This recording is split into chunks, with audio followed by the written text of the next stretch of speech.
हवेली का रहस्य। लंबी, डरावनी और रहस्य से भरी कहानी। भाग एक। रहस्यमयी आमंत्रण। अविनाश एक प्रसिद्ध इतिहासकार और लेखक था। उसे भारत की पुरानी हवेलियों और राजसी महलों की कहानियों पर शोध करना बहुत पसंद था। एक दिन उसे एक रहस्यमयी चिट्ठी मिली। हाय दोस्तों, कहानी का नाम है तामसी हवेली। पहले पार्ट में हमने देखा कि अविनाश को एक चिट्ठी मिली थी। जब अविनाश ने उस चिट्ठी को खोलकर पढ़ा तो उसमें लिखा था, तामसी हवेली तुम्हारा इंतजार कर रही है।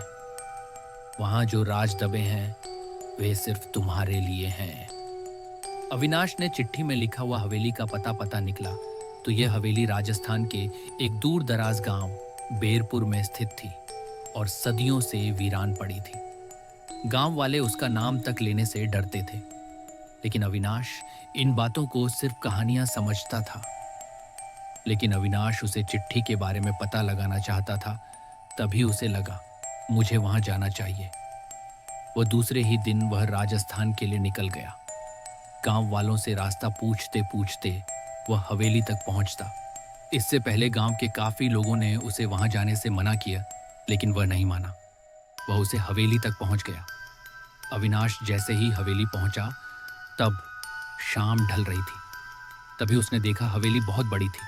टूटे फूटे दरवाजे, धूल से भरे शीशे और दीवारों पर अजीब सी काली लकीरें देखने में बहुत ही भयानक और डरावनी लग रही थी। अविनाश इन सब चीजों पर ध्यान न देते हुए हवेली का गेट खोलकर धीरे धीरे चारों तरफ नजर घुमाते हुए अंदर चला जाता है।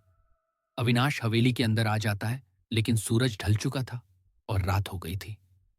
और रात होते ही अजीब घटनाएं शुरू हो गईं। हवेली में चारों ओर हलचल होने लग गई। खिड़कियां बिना हवा के ही खुलने लगीं। सामान इधर से उधर अपने आप ही गिरने लगा। और तभी उसने देखा कि दीवारों पर किसी की परछाइयां नाचने लगीं और किसी औरत की सिसकियों की आवाज गूंजती है। वो परछाई और सिसकियों की आवाज किसी औरत की थी। अविनाश ने सोचा कि यह उसके दिमाग का वहम है, लेकिन अगले पल उसे लगा जैसे किसी ने उसकी गर्दन पर हाथ रखा हो। अविनाश ने पीछे मुड़कर देखा तो उसे कोई दिखाई नहीं दिया। इन सब चीजों को इग्नोर करके वह सोने के लिए एक सांप सी जगह ढूंढने लगा।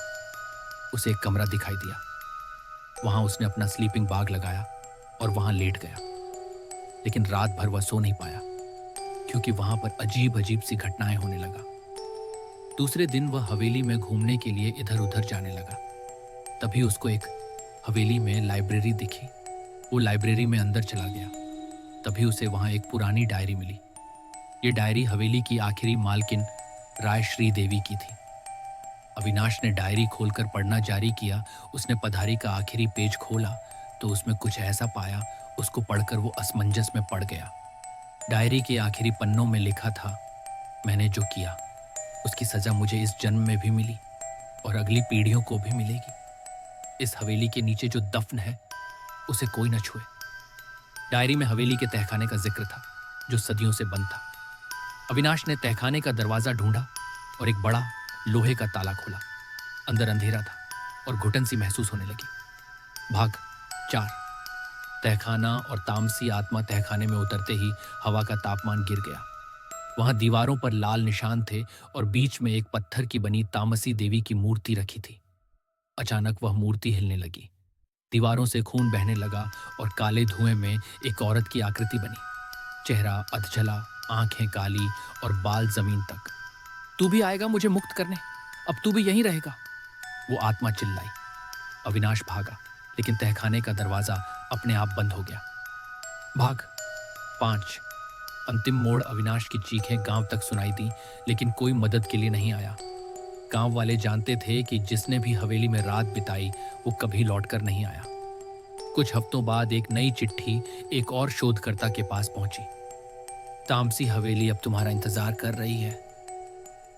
अंत। हवेली अब भी खड़ी है और हर 10 साल में एक नया मेहमान उसे खोज ही लेता है।